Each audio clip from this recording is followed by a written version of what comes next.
Hola, minasan! Welcome to the first set of Kaiju number 8. Oh man, this is it. This is the debut. I've been waiting for this for quite some time. Kaiju number 8. I was reading Japanese. I got through the first book and I stopped because unfortunately I have to translate due to the lack of furigana on the text, as opposed to Chainsaw Man and Sakamoto days. So translating the first volume took months, and I swore not to do it again until I actually get the handle of kanji smoothly and swiftly, so that I could be able to read the kanji without the aid of hiragana. But so basically, what happened is that, given my past experiences, as you've seen with Undead Unluck and Chainsaw Man, and of course One Piece, you see that I've always stopped mid show to figure out what names to give these characters, what voices to give these characters, and sometimes it took a very long time, and I do thank all of you for your patience on that one, but especially since editing. Editing is a tough gig, and I don't have a pro editor to help me out on that one. So I had to make a choice because I want the seasonal manga as opposed to One Piece, to move a lot more smoothly, and the pacing a little bit more faster, more consistent, and up basically up the product, improve upon it for all of you, so you can be able to enjoy it. Excuse me. It was a big choice because here's the thing. One Piece, just to make clear, One Piece. I've never read the manga, and everything I've only read the chapters up to a certain point, and I also watched the live action to a certain point. And once I got to that certain point in the early chapters, I was on my own. Like, everything's now a first time experience. Like, I've never seen these characters. I know nothing. I don't know what's going on, what the great, all that stuff. So it's a first time reaction for me, and all the reactions you're seeing are first time reactions. But the price to doing a first time reaction is not knowing who the characters are and what voices to give. Hence why there's so many pauses. And it was the same thing that, with the exception of Chainsaw Man. Chainsaw Man, I read the manga. I'm still reading the manga in Japanese, so I was aware of the characters, but I was still in my new phase right now. My learning phase. And Undead Unluck, I also have the Japanese manga, but I didn't read much of it. But I saw the anime, so it was kind of like little here and there regarding the pacing and everything. So it was very very inconsistent rather than choppy. So I had to make a choice because I want to deliver a good quality video product for all of you. And I'm gonna put this in the community, in a community poll here on YouTube. I'm gonna set that up so that way you'll so I could get an idea here. What I did was I read Kaiju number 8 in English until I got to the chapter that ended season 1 anime, lined up with the season 1 anime ending, which was chapter 38. And I went through all the characters that were going to come across, and I signed them voices ahead of time. I signed their voices ahead of time. And so now I'm going to read through this without stopping to figure out what voice to give. So it's already set in stone. Whatever last second adjustments I made, choices I made, were last second choices. But now, once I slap the voice on there, that's it. But you're not going to get the first time reaction. You're not going to get me laughing or freaking out or any of that stuff. That's the sacrifice made for consistent pacing. So the community poll is going to be if you want me to read ahead of time to assign the voices for consistent pacing, or do you like me to do first reaction, in which then I'd have to guess, in which I'll have to sit and figure out what names to give. For the time being, because again, I don't have enough time to edit. It's a miracle that I even have time to edit, but I can't get through every little nook and cranny, to cut out those gaps. It's just too much video, and I have other videos I gotta make because I got 3 channels to deal with. And so I'm going to set up the community poll because it is a big sacrifice, until I can actually get an editor that can delegate and can get those gaps out. So I could do first time reactions, but this is gonna be the first draw. This is gonna be a trial run. This is gonna be a trial run, okay, with Kaiju number 8. And before I go on to the next manga, you know what I'm saying, I'll take a look and see, how it is. You know what I mean? With the from the community, see what y'all think and all that stuff, and I'll decide for the next manga, after Kaiju number 8 to see if it's gonna if I'm gonna go one way or the other. You know what I'm saying? But like I said, I want to deliver a good quality product, but I would have to give up the first time reaction basically to pull it off. But One Piece is going to remain the exception to the rule because it's very special to me and this channel actually. Because One Piece is freaking fantastic and big, and I want to be surprised at every place these guys go to. So yeah, we're gonna see how it all turns out once I'm done with Kaiju number 8. So reading pace, 3 chapters per week. The finale will be 5 chapters since this is an unusual number.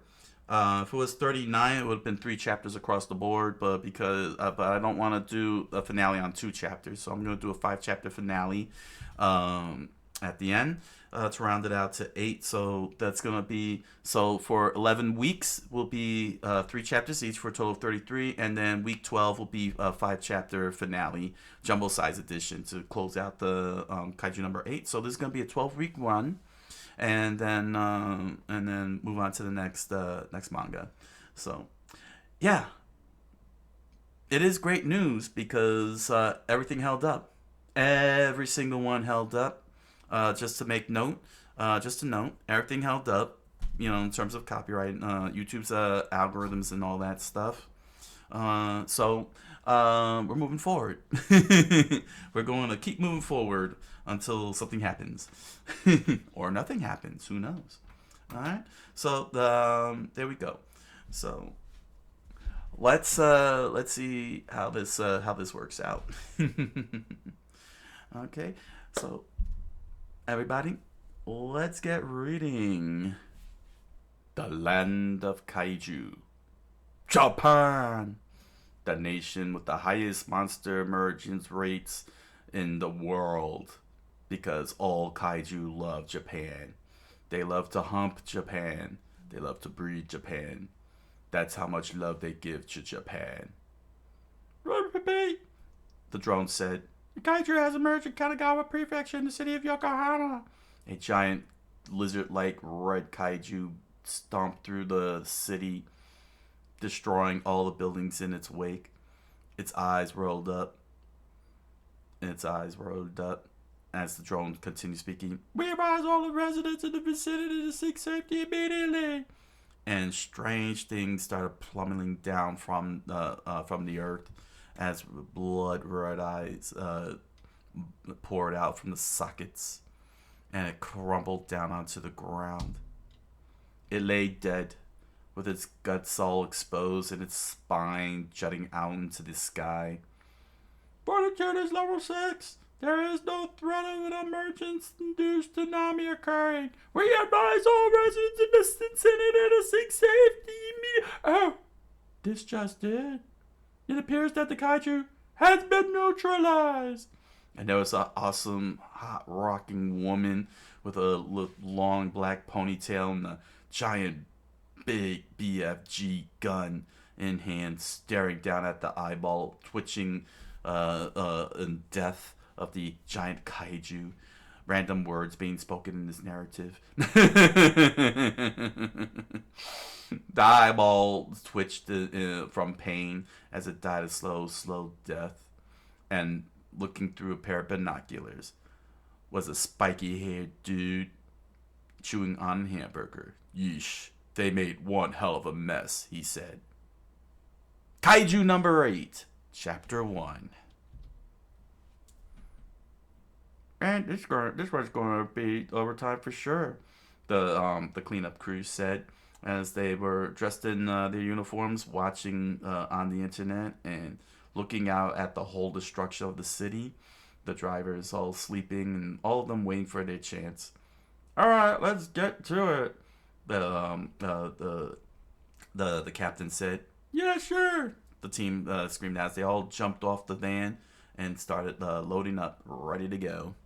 Back at the city, the crowd cheered, "Yay!" and cheered more as the hot rockin' woman with the big giant gun walked down with her comrades, smiling and waving, while she just continued staring on like total hardcoreness. The members of the 3rd Division are being met with a standing ovation from the citizens after the successful kaiju neutralization, said the news reporter. Yes, we repeat. The reporter continued within the screen. The kaiju that emerged today has been neutralized. Those in the afflicted area, please be on the lookout for a Yoju residual kaiju. We repeat. And then a splurt of blood splattered on the mask of one of the cleanup crew. Kafka Hibino was his name as he lifted the mask up in furious anger. Age 32, looking back at his crew. No good. The bones are too tough to cut through, he said as he struggled to make the bandsaw penetrate the tough marrow of the kaiju. Gonna need that heat chainsaw over here. Whoa! Whoa! He said. Kafka said, raising his hand up as one of his crewmate was messing with an organ that was thumping and pumping like a heart. Don't lift that just yet. If you overstimulate it, it'll... And it exploded. Gah! The crewmate screamed out as he shielded himself from the splatter of the goo that came out of it. Hey, are you alright? After the dust settles, unknown to most, a second battle begins, of course. Oh, it hurts, the crewman said as the blood acid melted through his suit and scarred his knee, blood pulsing out, sizzling and bubbling, oozing pain. Over here, Kafka said. We need a stretcher, quick. And as the crewman was being escorted off by stretcher, Kafka watched on. These 3rd Division seeds are always such a mess. Makes it hard to tell the organs apart. Yeah. And with no standing ovations, no thanks, they fight an unsung battle against the kaiju. But man, oh man, Kafka said, looking in the other direction, staring out at the carcass. They really expect us to finish this by the end of the week. Bureaucrats. And there the entire crew, there Kafka looked up at the dead body of the giant kaiju, as making them look as tiny as ants, as its tongue hanged out of its mouth like the animal that it is, and its eyes bulging out in different directions, and its guts all exposed, and the cleanup crew trying to make their way up to remove this gigantic skyscraper-sized thing. Kafka, one of the schedulers called out. Post change. Got a spot that needs filling. Where, sir? He looked back. Kafka looked back. Your intestines. Bah! Not there. No. I signed in on time. I checked in. I'm not doing overtime either. No, I'm not cheating anything. My condolences, bud. Screw you. Yeah, well, I've already cleared it with the higher-ups, Kafka. Let's go. I've heard people talk about it before, but is intestine duty really that bad? Take a second to think about what you'll find in there, and you'll have your answer. Anyway, on the days you get intestine duty, and Kafka, moments later, his eyes were watery, his sweat profuse down, despite the mask he was wearing. He immediately vomited.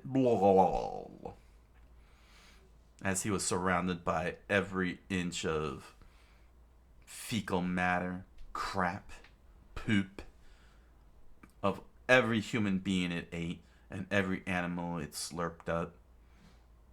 Hey, you're going to have a real problem there if you throw up in your suit. I'd rather deal with the vomit than this. With the sprays hose in hand, with their he began watering down. He began watering down all the poop and bringing it. Wow, the house-sized poop. You can kiss your appetite goodbye for a while. He said, "Evening." He threw the keys onto his desk, right next to his phone. He threw himself onto the bed, completely exhausted. Oh, I'm friggin' beat. I can still smell it. It's stuck in my nose. Oh gosh, it's even in my mouth. The vapor, it really clings onto you. Today's feature, the television said, is on the third division. Kafka lifted himself up and he saw the young, rockin' hot woman on the screen. The Defense Forces 3rd Division successfully neutralized today's kaiju threat, and the person responsible for bringing these troops together is none other than Mina Ashiro. Kafka took a can of beer and lit up his cigarette and took a long puff. As he listened on, at the young age of 27, she has already neutralized hundreds of kaiju. He stared hard at the screen as the reporter continued on. With skills rivaled only by her looks, there's no doubt why she's one of the most popular current captains currently in service and regarded as a shoo-in for future corps commander. And he suddenly got sent into a flashback. When he was a kid, standing next to a little girl, looking at the destruction of the entire city. The roof smoldering, flames licking the building. Nothing but destruction. And he remembered what she said. Look, Oh. let's wipe out the kaiju together. He snapped out of his flashback, and he said to himself, "How did I wind up on this side of things?" He took a sip of his beer and gasped, "Ah, just don't think about it. I know we suck. Cleanup is an important public service. I get to live in a nice apartment, eat what I want." That should be good enough. I don't need the core. And he wallowed in his Corona beer and cup noodles and cigarette, crying himself to sleep into the night. Next day, at the professional kaiju cleaning company Monster Sweeper Inc. Organization, with all the vans parked outside, Kafka approached the entrance, nursing his head, feeling the punching of his headache beating down into his brain. Ugh, my head. This hangover is killing me. Damn it, I blamed that special feature on TV last night. He opened the door. Good morning, Oh, there you are. Yeah, Kafka. His co-worker said. Kafka approached, and next to his co-worker was this blonde-haired looking young man with a jacket on and headphones and a book bag, looking all Sasuke-like. We got a new part-timer here today. Says he's trying to join the defense force. Reno Ichikawa, age 18, with that Sasuke-looking face, puffs away, ignoring Kafka and everybody around him, trying to be all hardcore and edgy, dark and brooding. This guy here tried to join once upon a time, the co-worker said. Granted, he ended up calling it quits and became a permanent fixture around here, but still. Just shoot me already, Kafka thought as he felt the pat of his co-worker rubbing it into his face. Come on, Toku. You're making it awkward for the kid, too. How come? Reno said. You gave up. Can I ask why, sir? Kafka frozen in shock, his eyes unable to move. He turned around and started rubbing the back of his head with a smile on his face. Well, I gave it my all, but I guess you could say the competition's pretty stiff. Everyone's got a limit, and I kind of crashed right into mine. You'll get what I mean when you get a little old. I'll never understand, sir, Reno replied. I'm not the type to give up, so for as long as I live, I will never understand, sir. He walked past Kafka as he left the old man in the frozen state. Not that I would want to understand either. I'm totally hardcore, you see. Total Sasuke type. I'm gonna need to get suited up. Huh? Here, I thought the two of you would hit it off, the co-worker said. Yeah, well, screw you for introducing me to this kid. It's so unfair. No matter how I respond, I'll come out looking pathetic. Is giving up really that bad? Take it easy, Kafka. We know your dreams will come true someday. I can't. All right, let's get to it. The boss said.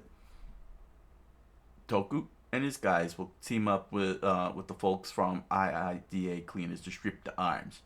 Per the contract, the least damaged muscle fibers are to be turned over to Katsuki Development. Mitsuki's team will continue skeletal cleanup with any intact bones going to Izumutech, and Toshimura's team will tear down the legs, which will then be scrapped. As the orders were spoken, everybody finished suiting up and zipping in their suits and sliding in their gloves, all acknowledging, "Gotcha, righto, Roger."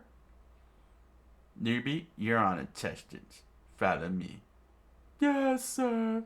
Ha! Kafka smiled with glee. Serves you right, punk. You're on attendance too, Kafka. Come along. No, not me too. And he leaned into the boss. For 2 days straight, sir, he said with tears pouring down his eyes. What can I say? You're good at intestines, son. You're always full of crap. Damn it all! He ran off running with the with the water hose. Fine, let me at it. Kapla! He always rises to the occasion in the end. I'm so proud of him. The boss began spraying at the crap. If only he had found his footing, he probably would have made a fine division officer. Though for my sake, I'm glad he did. I sure don't like to clean up this poop all on my own. Later in the day, it's lunchtime. Reno is covering his nose as the scent and vapor of the poop clinged into his nostrils. Kafka let out a nice little smile. Oh yeah, he's definitely feeling it.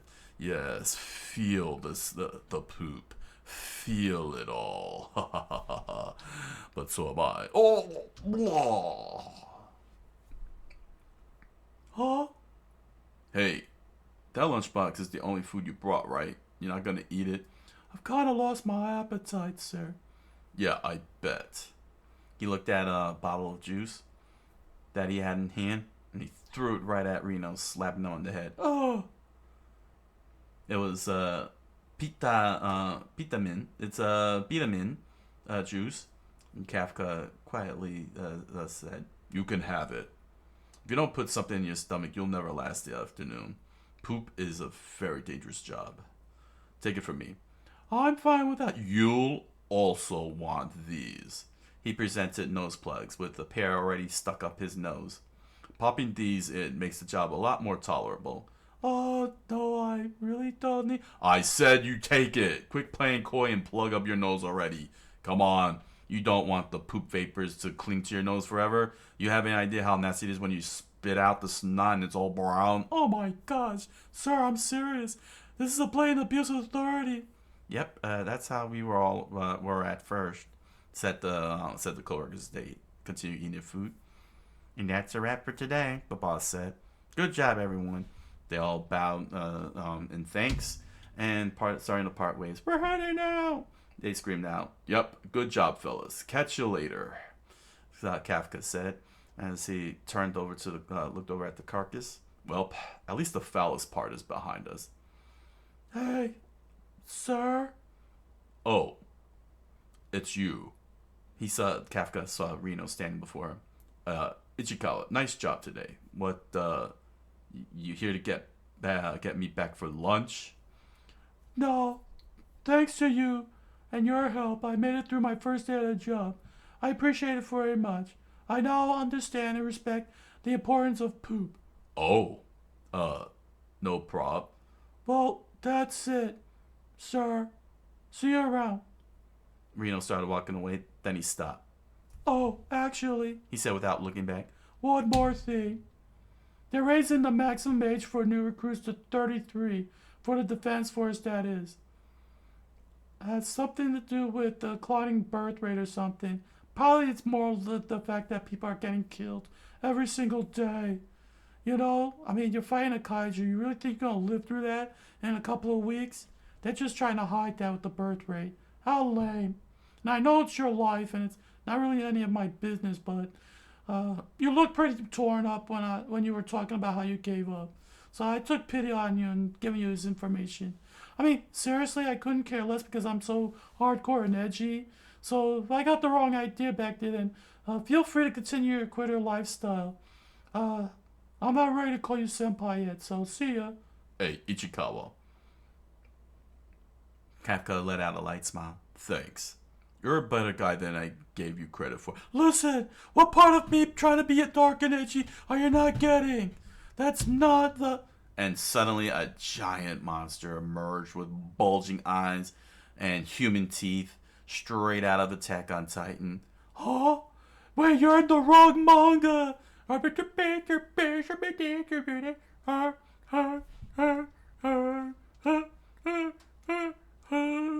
And just as it was ready to eat into Ichikawa to the tune of Attack on Titan, it missed. For Kafka lunged into Reno and pulled him out. Oh, sir, you. And he sees Kafka lying on the ground in shock. Hey, Yoju! He looked up as the monster was coming at them, and he felt himself getting kicked off by Kafka as the Yoju chomped at them. Run for it, Ichikawa. Get out of here as fast as you can. Once you're out of harm's way, send out an alert.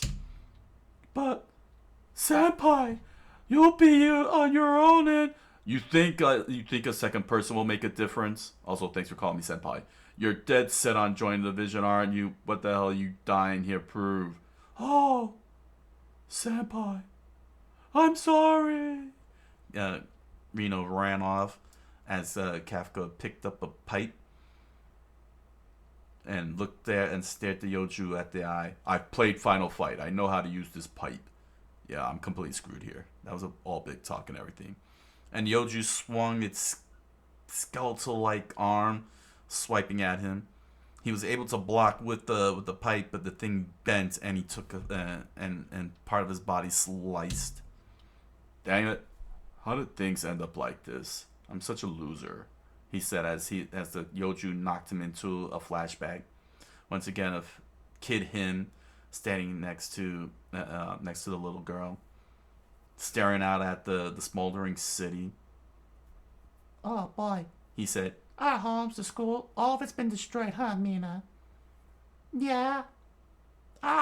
You lousy kaiju jerks. I was so close to beating all the stages in Goramon. That's what you're sad about. she asked.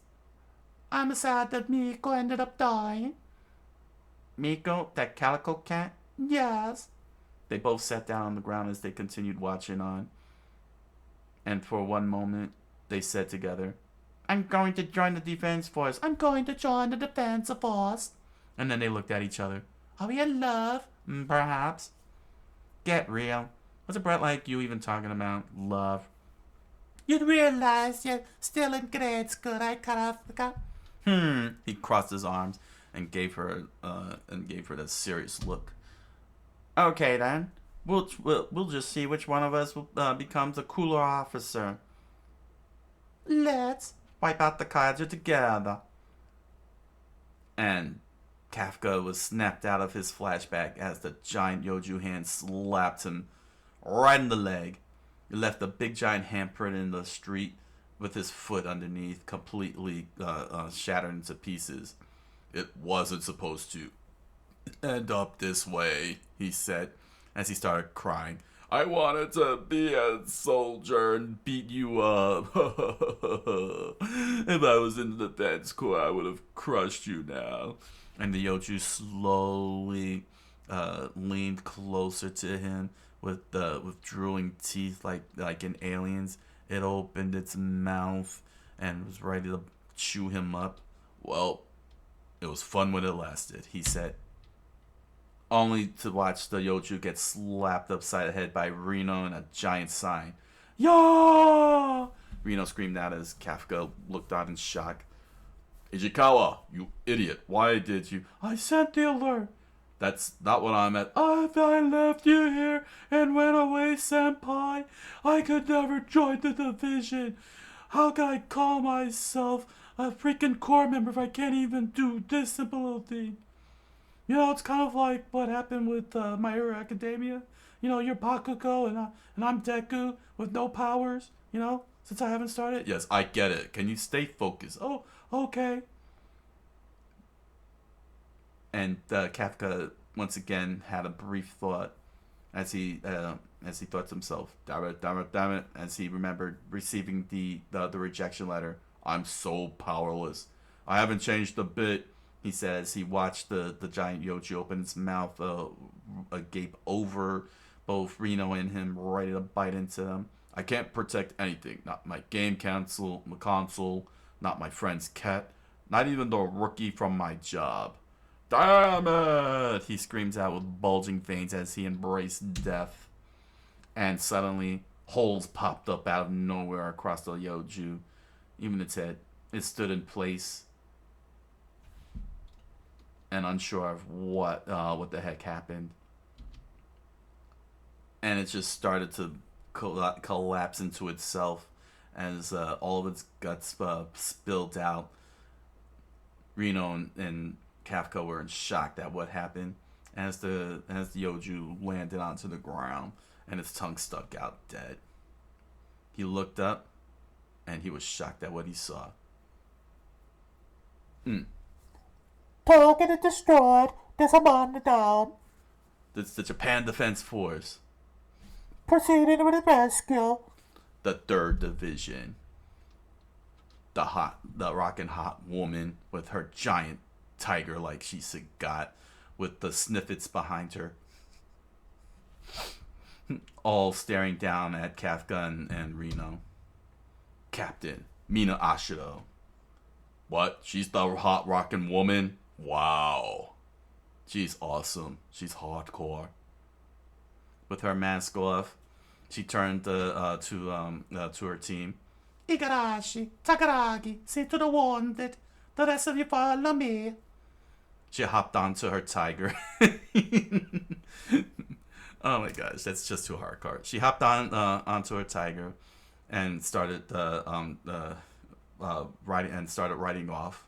Let's sweep the area for any remaining Yoju. And she disappeared. And the sniffet arrives. So, the siren had been going off, huh? Moments later, Yokohama Minami General Hospital. Kafka and Reno are in the same room recovering. the cast on Kafka's broken left leg. He stared up at the ceiling. He raised his hand up, shivering from the horror of his experience. Mina is something else. Dang, why didn't I get on with her? That thing was the stuff of nightmares, and she took it down in seconds. She's way out of my league. God, she's hot. Hey, senpai. Reno said with shocked, causing Kafka to turn. I'd be a dead man if you hadn't saved me today. He closed his eyes tightly, not wanting to hear that. That was really cool. And his eyes popped open in shock. Yeah, we'll just see which of us becomes the cooler officer. The compliment sent him into the flashback once again. I really think you should join the defense force. I think you got it. I mean, it's up to you, and I couldn't care less because I'm hardcore. But, And he heard a whacking sound. Are you whacking? You're right. Huh? About the whacking? No, I can't keep running from the truth forever, Kafka said with an angered face and his fist to his forehead with a bulging vein. Enough is enough. Thanks, Ichikawa. You really are a stand-up guide. Oh, stop it. I'm trying to be hardcore. Stop trying to be hardcore, okay? Just because you're 18 doesn't mean that you get to be all moody and everything.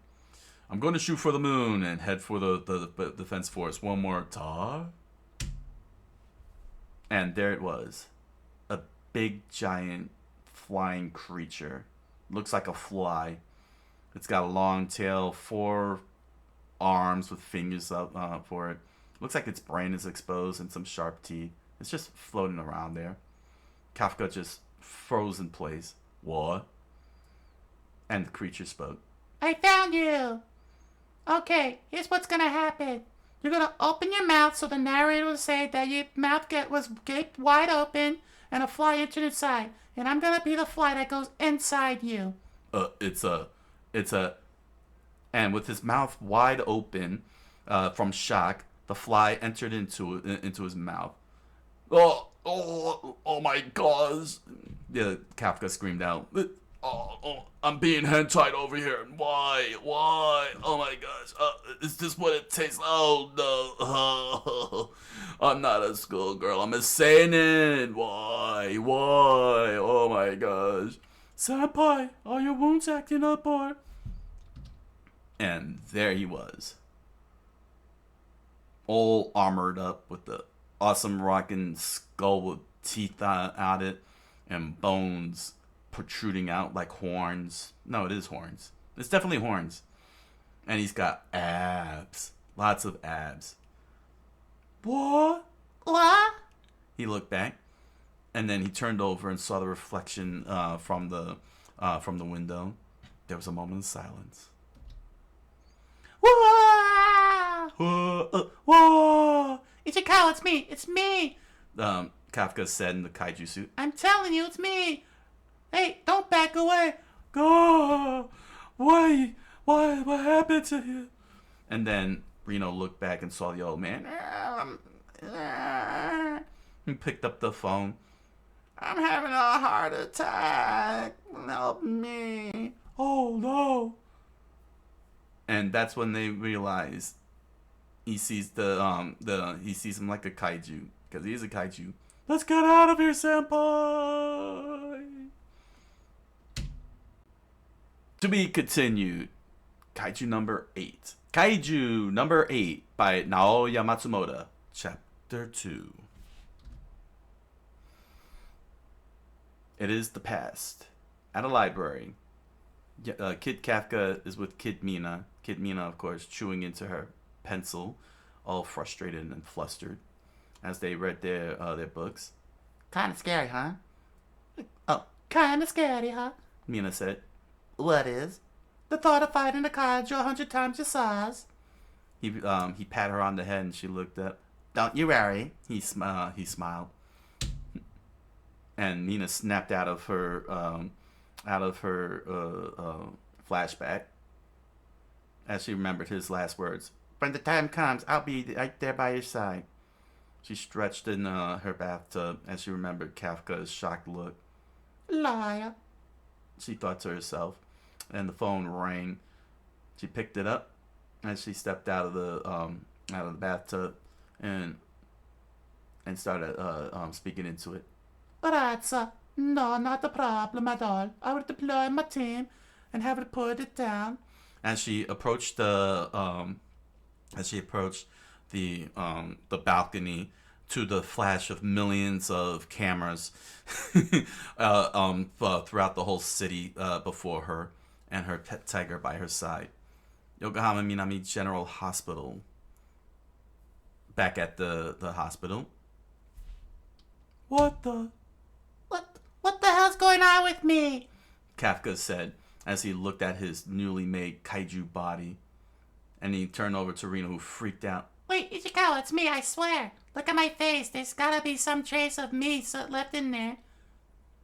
No, you're completely terrifying. And the old man screamed as he clutched his chest, screaming, "Heart attack! Heart attack!" Oh, right. We've got to clear up this misunderstanding. Senpai, flash a smile. Oh, a smile? Oh, good idea. Ha! He lets out what is supposed to be his smile, but his tongue stuck out, and his teeth were his fangs were bared, and saliva stretched. Oh man, no way is that gonna work, Reno said as the old man finally met his death and died of a heart attack. I knew it. Hey, old timer, are you alright? And suddenly, unaware of his own strength, just resting it gently on the wall, caused the whole entire ceiling and door to collapse and crack and crater into itself. They stared. He and Reno stared at it very quietly as he looked at just how strong he was, and then they freaked out. Oh! Wait, did I do that? Kafka said as he looked all over at the destruction he accidentally caused. You mean I really am a kaiju? The division officers are coming. We need to go now, Reno said. And the crowds popped out. What was that noise? The siren's going off too. Whoa, is that a kaiju? Stay here. We'll do the hospital more harm than good. You're right. Let's escape out the window. And Kafka hurried over to the window. He gently grabbed the window, and as he slowly pushed it to the side, it completely shattered into a million pieces, and Reno had to dodge out of the way before he got struck. Oops! Kafka said as he completely stood agape at the horror of what just happened. What's the deal with his body? Kafka said. And he flew out in the air like Batman Returns, like the Dark Knight Returns with the moonlight and the dead kaiju still sitting there with no eyeballs left attached to it. Reno somehow decides to also jump out and successfully lands without breaking any of his legs. Small-scale kaiju has emerged in Yokohama. The evacuation alert screamed out. Please evacuate to the nearest shelter or shut all your windows and assume protective measures. People all around town were getting the alerts on their smartphones. Ugh, I can't stand this tone. The government needs to change it already. Hurry inside. We repeat, a small-scale kaiju has emerged in Yokohama. Cut the lights. As the public heeded the warnings and started heading inside and turning off the lights. Meanwhile, in an alleyway, Reno's running as fast as he can. Okay, just to be sure, you really are who you say you are, right? He looked back, and there, and his eyes bulged out in shock as he saw Kafka looking like a squiggly tentacle hentai with extra heads bulging out of his neck and his body twisted in a knot. I'm starting to get confused myself, quite honestly. He said, "Gah, what are those? Did you activate some kind of special code?" Said the mysterious head stretching out. That's what I'd like to know, Kafka said as he opened his mouth and suddenly a giant and suddenly went full full aliens on them with another tube stretching out with a gaping mouth and tongue chomping at the bit. It stretched out and caught a bird. Caw! The bird screamed out and pulled all the way back in. It pulled its feathered victim in and fed Kafka. Ah! Look, Ichikawa, I'm eating a bird alive. that's disgusting, sir. That's really sick, senpai. Oh, I've turned back now. Kafka said as all that Eldritch Horror stuff reformed back into a humanoid body. Even the way you turn back is revolting, Reno screamed out. Ichikawa, we have a big problem. What is it this time? I need to take a leak bad. Right now? I'm begging you, just hold it in. Please. I would, but this body's got a mind of its own. I have no idea what this is doing. I can't fight the urge. What? Oh man, this isn't good. I'm an adult and a human being. Somebody help me. The last thing I want to do is piss in the middle of a public street. Where would it even come from? There's nothing down there. I have nothing. Oh. And suddenly, after he finished staring at his lack of fortitude, he suddenly started to pee from his nipples like a cow. Ah! Oh! No, senpai! Why? Kafka screamed out as he dropped down onto his knees, onto his hands and knees in total defeat. No one would dare take me as a bride now. Kafka screamed out, Just leave me here to die, please. and he completely dropped onto the ground in melodrama. You aren't going to be anyone's bride to begin with. You'll be fine, Reno said. Come on, senpai, let's go. He struggled to drag his friend, Kafka, across the street. But wait, Ichikawa, what's going to happen to me now? Kafka stood up and pointed at himself. I think I have a shot at the defense force. Nope, not a chance. None whatsoever. You'd just be a target. They'd waste no time putting you down. You're totally right. Kafka screamed out. Then, just when I decided to try to catch up to her again, too, am I supposed to do this with this bot? Oh, wait. Does this mean I could be Batman? Wait. No. That'll never. Will I get to join the defense force? Focus. I'll never get to join the defense force. Oh, man. Well, you could always be Batman. I don't want Batman. I want the defense force. You are a very low bar right now. Great, Reno said as he turned around and saw a dead end. It's cordoned off. It's bound to be deserted inside. Huh? Oh. Reno started to enter the area that said no entry and the sign that said road closed. And Reno stopped looking back. Senpai! Shush! Somebody's come to me. It's like some kind of spider sense or something. I don't know. I mean, am I Spider-Man or something? I must be Spider-Man. Officers? No. It's coming from underground. It's... And he sensed something coming, a giant yoju flying up from underneath. It's a kaiju! And a giant explosion from beyond the buildings. The same type of attack as the one that attacked us yesterday. You have the ability to detect that? You really are Spider-Man. Maybe I'll call you Spider-Senpai. Don't do that, please. Okay. Well, if that's the case, they'll be sending fewer officers our way. Now's our chance to hide. Luckily, residents are already evacuating because of you. Let's just pray there aren't any more victims. And they both ran, and Kafka started having second thoughts. Meanwhile, where the destruction is occurring, a whole building was collapsed, and a woman was pinned down by a giant closet.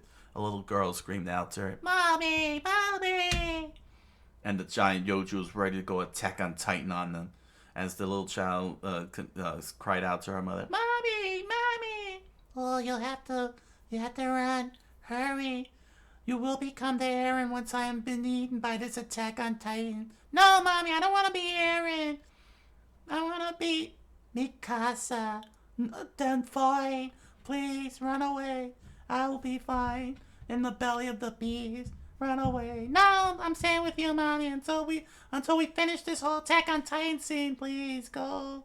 please, please, please.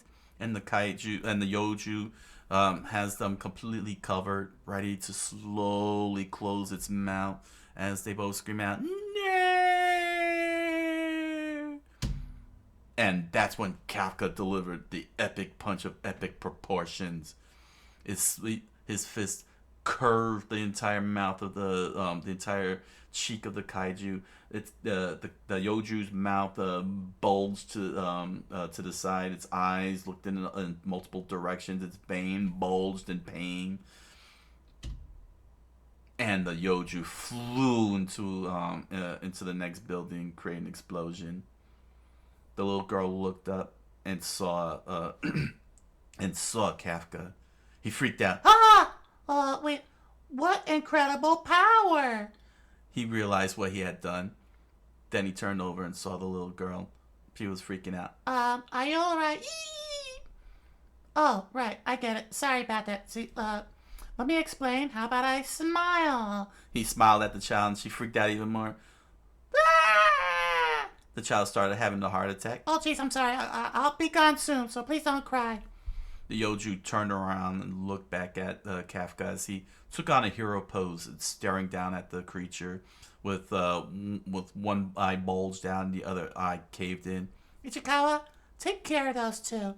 "What are you gonna do, senpai?" he said as he tended to the little girl and her mother. I'm gonna punch it with all I've got. He started forming electricity all around his body, and Reno was shocked that along with the little girl. "Oh, we better get out of here."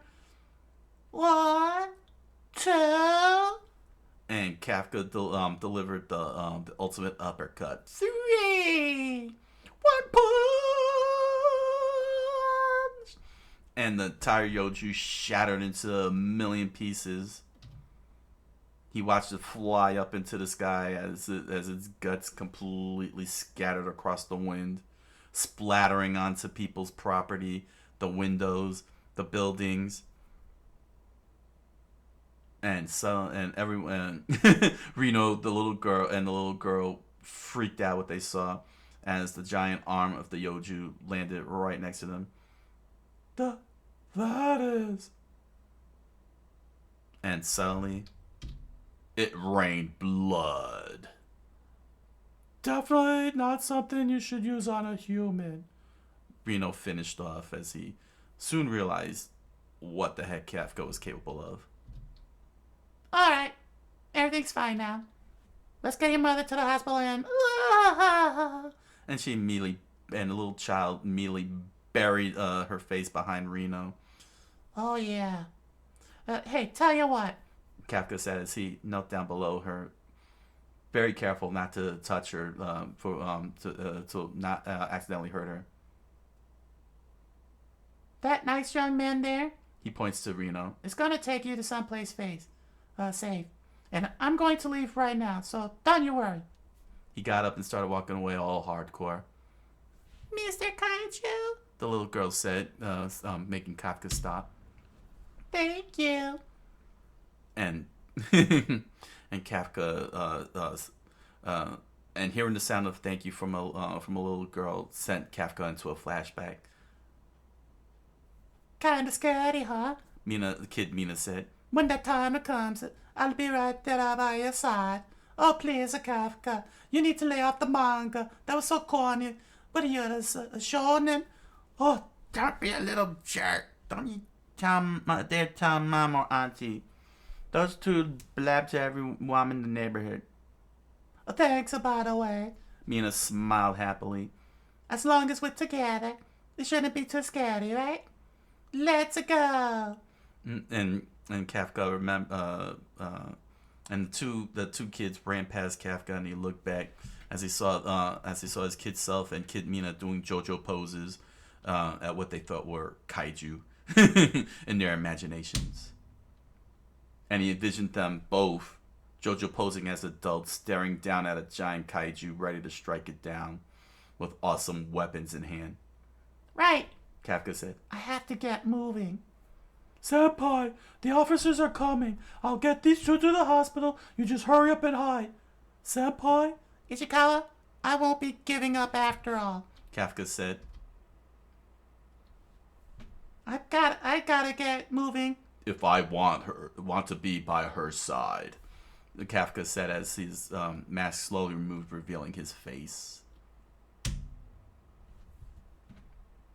To be continued, Kaiju number 8 by Naoya Matsumoto. Kaiju number 8 by Naoya Matsumoto, Chapter 3.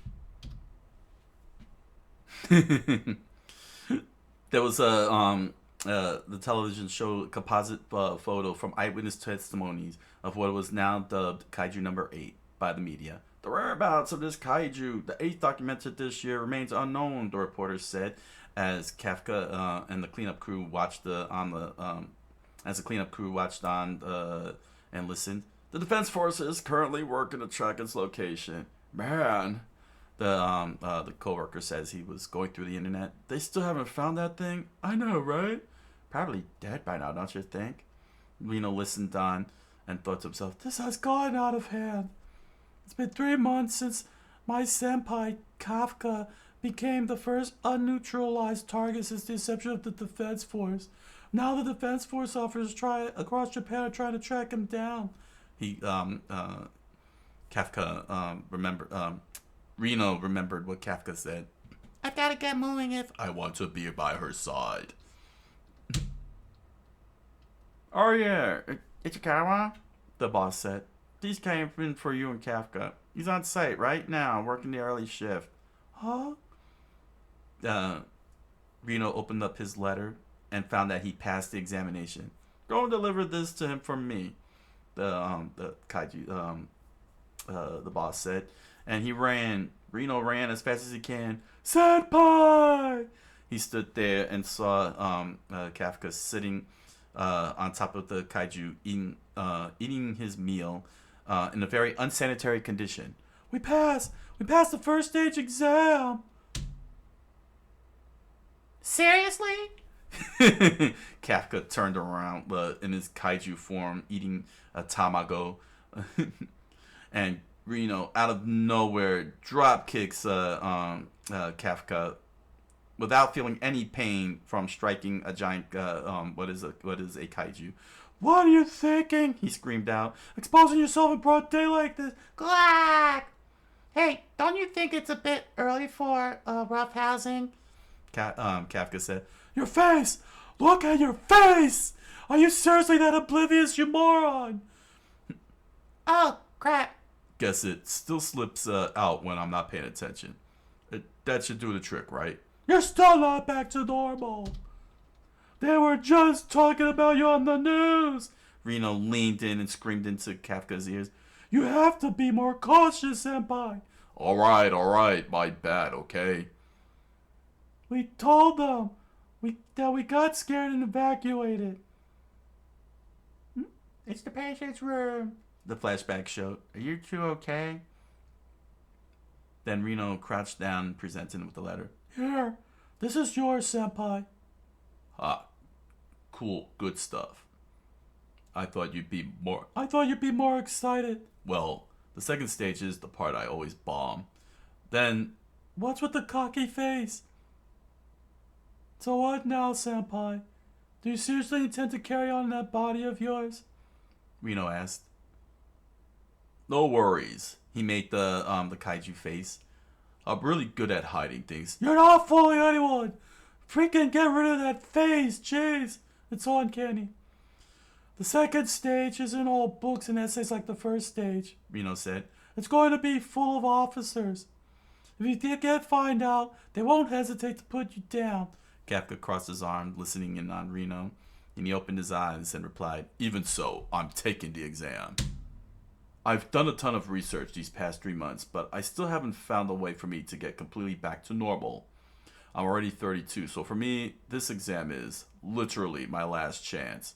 Kafka stood up and stared at Mina, a billboard of Mina advertising the Japan Defense Force applications. Reno stood very quiet, and then his bangs veiled his eyes in shadow. Very well, but just know that I won't let up, no matter what happens.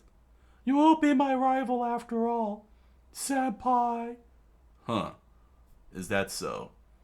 and as Kafka slowly turned the cap, it was too strong. It was struggling. Damn, lid's too tight. He turned into a kaiju and immediately cracked it open. I take back what you said. What I said. Reno said. Reno freaked out. This is bound to fail. Wait, I'll be fine. I can hide it when it actually counts. Oh, I'm serious. Don't expect me to say. I'm serious. Reno screamed out. Don't expect me to save you if things go south. Then he walked away in sheer anger as Kafka, in his kaiju form, laid flat on the ground, flat on the dead kaiju. He flipped back and looked up at the sky. Thank goodness. If I had failed the first exam, I'd have been the pathetic excuse of a role model for that kid. He rubbed his face. He slapped his face and rubbed it a bit, and returned back to normal. All right, revenge match time. 10 days later, at the Defense Force Officer Selection Exam, second stage, Nishi-Tokyo testing site, with a park behind it, a helipad on top of the building, and a large tower with antenna. They Reno and Kafka arrived, and of course Kafka turns on the alarm, the car alarm, and Reno looked up and was surprised. Wow! This is the Defense Forces Tachikawa base. He looked on from within the parking lot. Very elegant, very large building. It's way bigger than the Kumigaya base I visited on my social studies trip. This place shares a building with the Japan Self-Defense Forces camp. In emergency situations, they work in conjunction dispatch officers all over Nishi-Tokyo, Kafka explained, and Reno listened on. Oh, that explains a lot. As he remembers seeing all sorts of foot soldiers walking about, taking the beat and walking around the city and town. There are a lot of officers here, huh? If you were to transform now, there will be no helping you. No use chickening out now. Let's go, shall we? Hello, man. Now, where's the reception? Kafka said, scanning the horizon, looking for where he had to go. And Reno looked in the young woman's direction. I said, hey, Otoman. Senpai. Reno poked, and Kafka turned around. There stood a young woman with pigtails and blonde hair. She wore a long dress over some kind of suit with black gloves. Yes, I mean you're Otoman. That should have been obvious, you simpleton. Me? Kafka replied. Old man? Huh? Is this girl an examinee? Reno pondered. Huh? What? And Reno immediately leaned in, presenting 2 fingers on one hand and 3 fingers on the other. I'm not an old man. I'm only 32 years old. Don't put me in that age bracket. Definitely an old man. Wait, is she right? Kafka quickly stumbled back and then looked over at Reno. Is she right? Well, she isn't wrong, Reno replied. That's grappy, it's yours, right? It's in the way. As they looked at the van parked on number 55. I need to park my car, so move it. And as and they looked all over the parking lot and realized there was spaces everywhere. There wasn't even a lot of cars parked in the area. There's nothing but open spaces here, he screamed out with veins bulging out of his veins. I'd want to park there. She pointed over at their van. My lucky number today is 5. As she noted the 55 sitting etched on the pavement, and Kafka was in shock. Your lucky number? What's this snobby little brat's deal? He leaned in close. Step over here. The youngster's gonna. Step over here. This youngster's gonna teach you a lesson in manners, you little. Enough. I'll motivate myself, she said, as she immediately unbuttoned her dress. Huh? And she immediately slowly took her dress off. Whoa, slow down. What are you? I'm not making any moves on you yet. We haven't even introduced ourselves. I mean, I would like to go on a date, but we're kind of moving a little too fast here. Let's get on a first name basis first here. And she revealed herself in a suit. Oh, that suit. She stretched her arm out, and the suit activated, giving her some muscle. She approached the van and lifted it up with one arm, just one arm, all over, right over her head, bigger than she is. What? And she tossed it to the side like it was nothing. Oh, not the company car! Kafka screamed out. Who in the world are examining number 2016? She replied without letting him finish. Kikoru Shinimiya. Kikoru Shinomiya. My hobby is slaying, is kaiju slaying. You'd best not to forget it, She said as she smiled with a JoJo pose right before the toppled over fan that she threw to the side. Shinomiya. All that aside, Erdi. She turned to Kafka's direction and leaned into his face.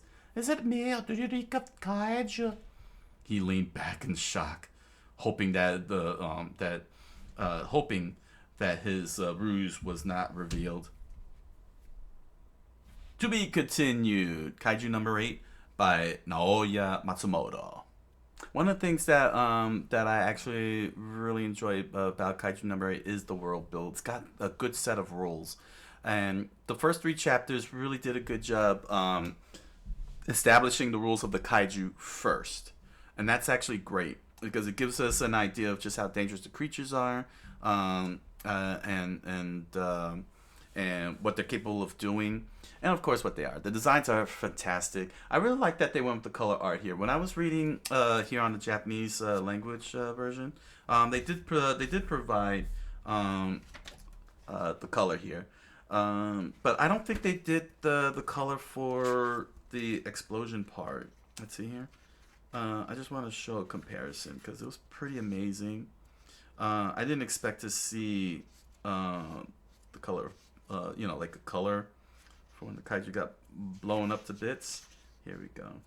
I just wanted to show you. This is what it looks like in the manga here, the Japanese language manga. You can see that's in black and white with the blood, with the red blood. But what's great about the kaiju is that they're killable. They are killable, and that's good. You know what I'm saying? You don't want a kaiju, other than Godzilla, in the King of the Monsters, you don't want any of that.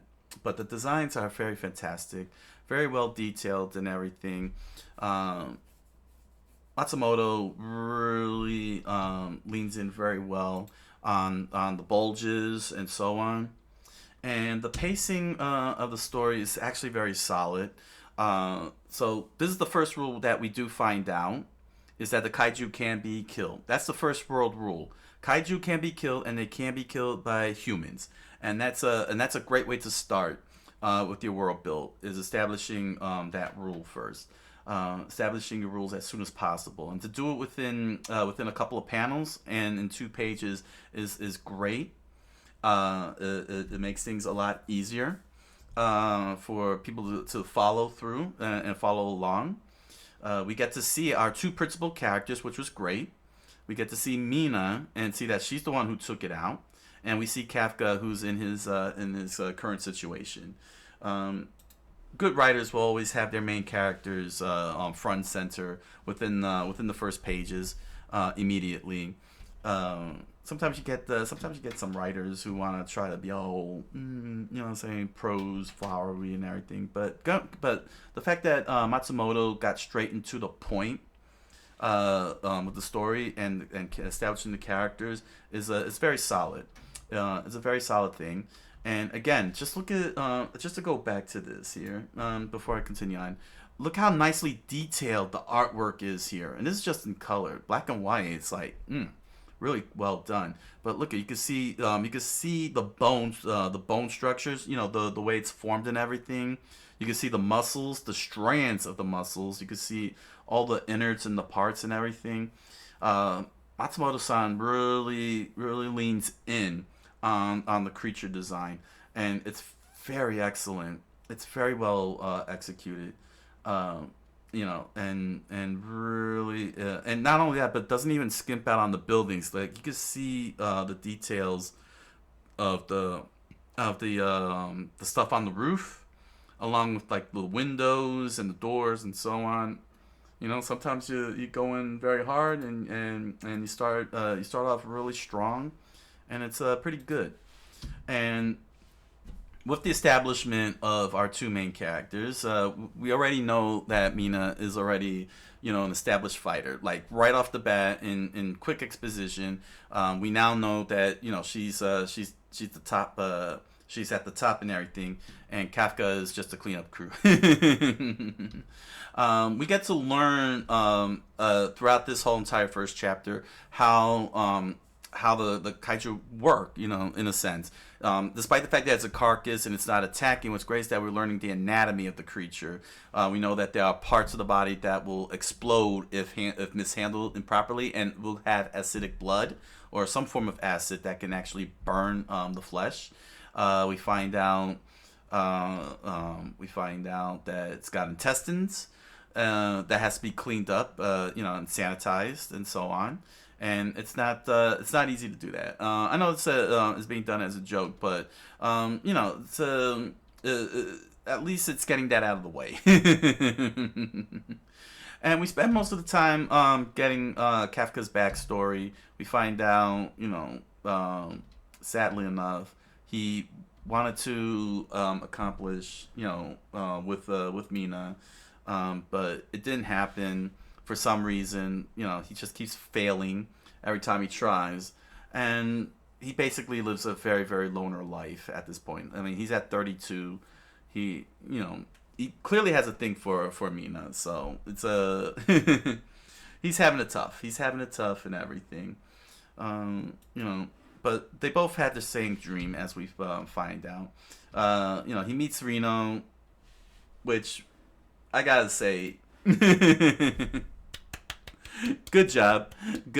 You bringing in this 18-year-old, trying to act all Sasuke, Eren like, trying to be all hardcore, but then all of a sudden, all that got thrown out the window. The second Kafka becomes a kaiju. I really appreciate that. Very well done with the shading over the face, trying to convey that he's trying to be all hardcore and everything. I'm glad that that didn't hold for the whole show, for this whole entire so far in this manga, that Reno's not acting that way as we see the chapter move along. And we watched the camaraderie bloom and everything. It's very nice, you know what I'm saying? Like, Kafka didn't have a problem, making friends with him. You know what I'm saying? He just wanted that attitude gone, and it does. It does. And we get a nice then we get the next set of rules, and that is the Yoju. The Yoju, nicely drawn. I mean, that is freaking Attack on Titan levels of freak out. I mean, this is supposed to be a monster, and it has human teeth with a human nose and human eyes. Very gruesome. Very gruesome design when you think about it. But it establishes that there are little creatures within the kaiju called Yoju that'll pop up when a kaiju dies and starts attacking wildly and everything. Very Attack on Kaiju-esque. I'm kind of curious though if Matsumoto-san was inspired by Attack on Titan to go with this design for the Yoju, because it kind of makes sense when you think about it. Not all things have to look insane. It could come off uncanny like this, and we get the two going through all kinds of crazy stuff, trying to survive, not getting killed by the Yoju. This is actually a very interesting design here, because it reminds me of Autumn in Undead Unluck with the whole carapace and everything, but it's got fur around the neck. I'm wondering what's that about, with regards to the design. But it's pretty amazing. It's pretty interesting because it's got human hands, human face, but it's standing on all fours, and it eats people. makes you kind of wondering if it's like Autumn. You know, Autumn in Undead Unluck eats people and then turns them into creatures. You know, spider carapaces, whatever the heck. More Uma, more Uma Matata. Oh man, but yeah, this is Reno and Kafka's first fight against a Yoju without the suits. We get some backstory again with Mina. Find out that they're tired of the kaiju and they both agreed to join the defense force and made a pact, childhood pact. Childhood friends, very cute and everything. But yeah, this was really freaking gruesome, and as you can see. Very well detailed, showing Kafka's leg getting crushed completely. It's insane. It's very, very insane, the level of detail to put into there. Not just so much showing, the leg getting crushed and everything, but the fact that it's a handprint and you see all the cracks and everything. And you could really see the pain that he's going through without even, emphasizing the scream. You didn't need the character of the scream. You could just see it in his mouth that he's screaming. Which is pretty insane. It really shows just how powerful and dangerous these Yoju are compared to the kaiju. If it was a kaiju, he'd probably be dead already. But ultimately, Reno shows that he wants to be part of the defense corps and he's heroic. And Mina, of course, saves them because they're gonna die. And I gotta say, it is pretty awesome that she's got a freaking tiger. I mean, seriously, how in the world she get a tiger, man? And it's not killing her or anything. I mean, my gosh, that's just hardcore. Matsumoto did everything to make her hardcore. Make her very, very hardcore. Look at holding that gun up with the tiger by her side. The hair flapping in the wind. I mean, man, you want to sell a good hardcore character. That's a great image to go with. Really, really awesome. But yeah, she's not happy with Kafka. She's got a very, very disturbed, angry face, man. I mean, just look at that. That's a nicely drawn face there. That's a nicely drawn face. Just looking at him, she's like, "Oh, it's you." She's like, "It's you again." That's pretty messed up. And then hops on the tiger and rides off. I mean, freaking rides off with the tiger. And then the Sniffits over here help her out. Oh man! But the first chapter, 60 pages long, does a really great job. Setting up everything, and we find out one more rule that's established, and that is here. These weird little things are can go into a human's mouth and turn them into a kaiju. Which now asks the question: are there others that end up like him? Getting a fistful full of kaiju bug in their throat. It's pretty crazy. It's pretty crazy how that ended, but a great way to establish the rules of the world, the foundations. The pacing has been great on that first chapter. Unfortunately, a poor old man had a heart attack and discovered Kafka in his kaiju form. But the pacing is very solid. Saying we get Mina's backstory here. Saying the cute little that cute little face. They always make that little face for the kids, like.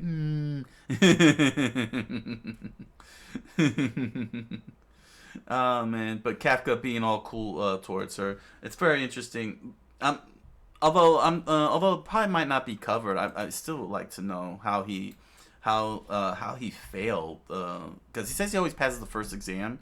In chapter 3, he said he passes the first exam, but then he fails the next exam. So So clearly something's up with that because it's supposed to be physicals. But yeah, poor Kafka. The amount of strength coming out of him, as you can see here.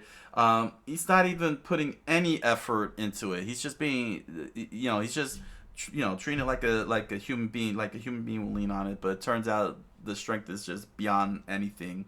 And yeah, he's just trying to open it slowly, and it just destroys everything, all unintentional. This was good comedy, especially finding out that first of all, this was a great shot, man. This was a great artwork. Really gave me that Dark Knight Returns vibes. That whole Frank Miller thing, the moonlight. Look at that. That is precisely a Batman pose right there from the Dark Knight Returns. Really cool. And then got somehow Reno jumping down and not breaking his legs.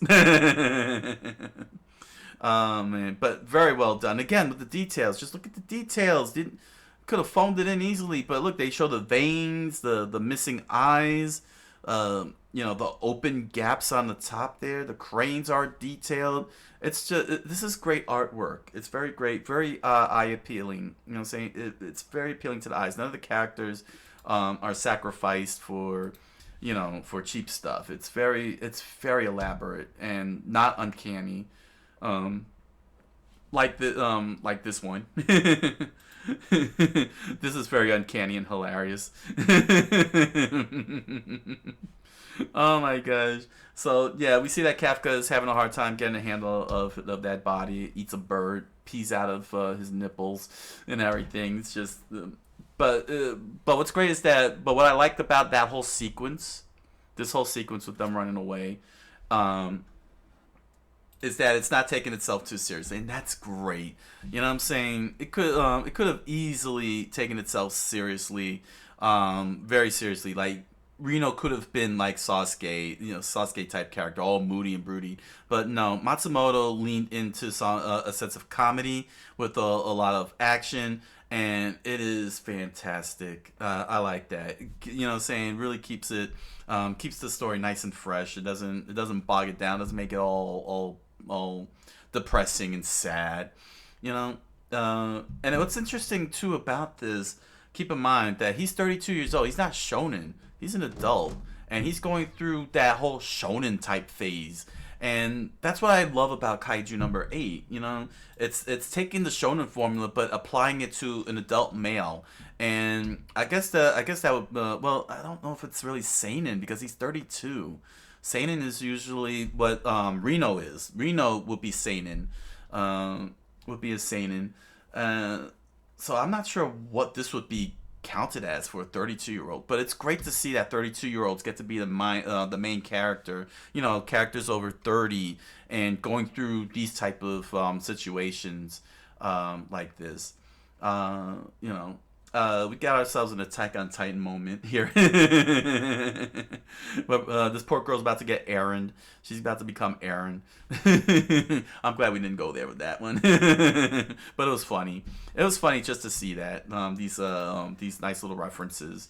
I'm not sure if they were actual references, but let me tell you something. Epic Punch. Very, very beautiful splash page here. And not only that, but Matsumoto didn't even sacrifice the little girl. You can see the top of her head to show in relation to their size, height. I mean, great scale. That is some great scaling there. And the splash page is epic, man. That's going to the thumbnail. I am definitely going to put that in the thumbnail because that's pretty good. Every little detail, every little vein, nothing in this splash page is lost.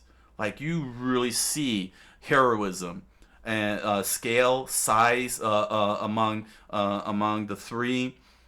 Nothing lost on. No space wasted. No space wasted. But really good on Matsumoto-san to put the little girl's top of the head here, just the top of her head, the pigtails, to show just how big. The kaijus are, the yojus are, really give that sense that this is, saying. Sometimes when it comes to size scaling, it could get messed up and everything. And to be able to pull it off in a splash page and really showing the scope of these is most excellent and very well executed. And of course, we get the kaiju shattered into guts. From One Punch Man, he One Punch Man's that kaiju into oblivion, and this is what it looks like in color compared to black and white, and it's really amazing because you can see the red droplets of blood. It's like hitting him in the face and everything, and yeah, he doesn't want to punch. He shouldn't punch a human with that. Reno's right. He shouldn't punch a human, but that's a great shot. Showing the magnitude of his power, like. He didn't he put a lot of energy into it. He channeled up all this electricity and just delivered a One Punch Man moment. And of course, he had to assure the little girl, that he's not a bad guy, not a bad guy. And we get one more flashback of Kafka realizing that he just did heroism. Saying he got to thank you. And he remembered again, his time with Kid Mina when they were kids.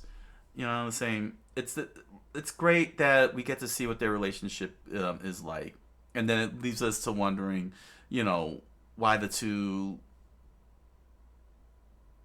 she's mad at him. She called him a liar, basically, in her flashback. Saying when she was when she was in the bathtub. Having her flashback moment, she called him a liar, and that's probably because he couldn't get through. He couldn't get through no matter how many times he does it. And he does say establish that he has had to go through it a lot of times. So yeah, it's a bit of a fallout. Between the two. But yeah, Kafka made a vow. I mean, I admit it. He likes her. He likes her. He likes her. Saying he wants to be with her. And which leads us to chapter 3, where reports of what is now known as Kaiju number 8. We established Kaiju number 8. Reno and Kafka once again, passed have gotten their first exam pass. Only we find out from Kafka that he has passed stage 1, and that's actually very fascinating. Also, the fact that he's an idiot eating on top of this thing in an unsanitary manner in kaiju form. But this is something that's very interesting because one would think at the start that Kafka was failing on the first stage. He actually passes the first stage and has done it many times, and he can't pass the second stage because the second stage is more physical than anything else, and it's pretty interesting, that's what the issue is. He's got the knowledge, but apparently he doesn't have the physical prowess, and but it's pretty clear from what is being said here. What's being said here, and yeah, he still has his vow. He knows it's his last chance because the cutoff according to Reno is 33. And the idiot turns into a kaiju to crack the lid open. I just love the fact that Kafka is not, is not really treating it completely seriously and everything. You know what I'm saying? Like he has no control over it yet, and he's going into the pit of hell as a kaiju. And man. But I just like it because because the comedy bits, really keeps it from being all brooding and moody, and I like that. It's very good. It's very good. We meet Kikoru, who demonstrates the power suit that they're all going to be wearing, clearly because they're joining the exams and everything. And yeah, what a great display! Again, size and scale. This Matsumoto really. Has done a fantastic job with size and scale from panel 1. That's not an easy feat to pull off with precision, and it's pretty phenomenal. And even here we see the size of this van in relation to Kikoru, which funny enough, if you look on the top left, it's shrunk.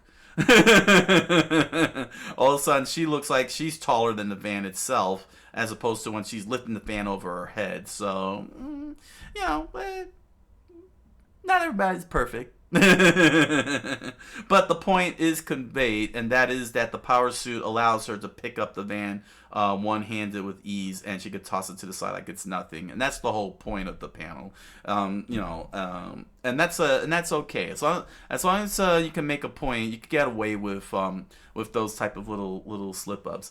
As long as you can convey the important point. That is that suit she's wearing, another rule established.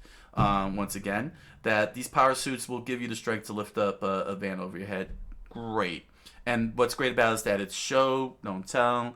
I'm a proponent of show and tell, but when it comes to visual mediums, yeah, you gotta do show and less telling. You know what I'm saying? If you're gonna exposit, you gotta take in the Raiders of the Lost Ark, Ark of the Covenant scene as a perfect example of pulling off exposition. When you're in a state of show. So yeah, very, very, very, very well done. We, we get to meet that's it. Yeah. It's off to a great start. That's what makes Kaiju number 8 so good. Gets off to a good start, establishes its rules, establishes its tone, its comedy, its sense of it's got a sense of humor, it's got a sense of seriousness. The action is pretty good. The panels are solid. The artwork is magnificent. The scale is well executed. The characters' backstories paced along nicely. It didn't freeze up the story, and was relevant to the scenes that we were to what we were reading. I do highly recommend Kaiju number 8 right off the bat. I highly recommend it. So overall, we're in for a lot of fun. All right, comment, like, subscribe, follow. You know you want to, and head on over to Amazon.com and grab yourself a copy of The Impossible Man, a strange fantasy novel written by me. You'll find a book available in the links in the descriptions down below, along with links to other merch from my other IPs, such as pins, stickers, T-shirts, music. Please help yourselves. Thank you for your patronage and enjoy the products. And if you're interested, you can head on over to my live multi-stream on Twitch and Kick, Monday through Thursdays, 10 o'clock p.m. Eastern Standard Time, if you want to check out these live reading streams, along with other variety shows from Japan, from Japanese culture to video gaming and so on. If you want to hang out, I look forward to seeing you in the chat room. All right. So until the next set of chapters, thank you all for joining me. I wish you all a good night, a buenas noches, and oyasumi nasai.